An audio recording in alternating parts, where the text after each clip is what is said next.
Kabar duka meninggalnya pengacara senior Hotma Sitompul kembali menyeret kehidupan pribadinya ke sorotan publik. Apalagi kehidupan pribadi Hotma memang dikenal tak lepas dari sejumlah kontroversi. Diketahui Hotma Sitompul pernah menikah sebanyak 3 kali. Pernikahan pertamanya diduga dengan seorang wanita beragama Islam dengan nama Rosmawati Ginting. Pada tahun 2021 lalu, Rosmawati pernah muncul ke hadapan publik dan memberi pengakuan mengejutkan yang mengklaim sebagai istri pertama Hotma dan menyebut bahwa mereka sempat menikah secara Islam di masjid di Jakarta pada tahun 1975.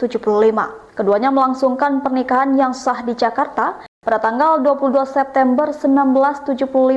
Kemudian menikah secara Islam pada 8 Oktober 1975 di sebuah masjid di Jakarta. Menurut Rosmawati, dari pernikahan tersebut, mereka dikaruniai seorang anak laki-laki bernama Rahmat Saleh Effendi yang lahir pada 1976. Namun sayangnya pernikahan itu sudah kandas bahkan sebelum sang anak lahir.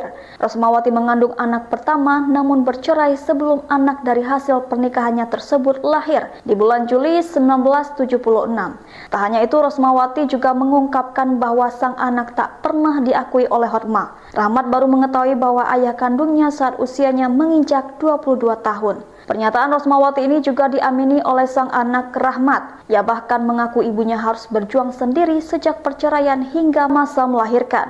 Sejak bercerai, sang ibu benar-benar ditelantarkan, tak dibiayai sampai melahirkan sendiri. Isu pernikahan Hotma secara Islam juga sempat disinggung oleh pengacara sekaligus rivalnya, Hotman Paris Hutapea, kala keduanya terlibat konflik.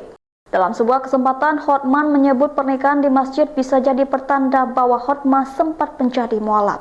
Download Tribun X sekarang, menghadirkan lokal menjadi Indonesia.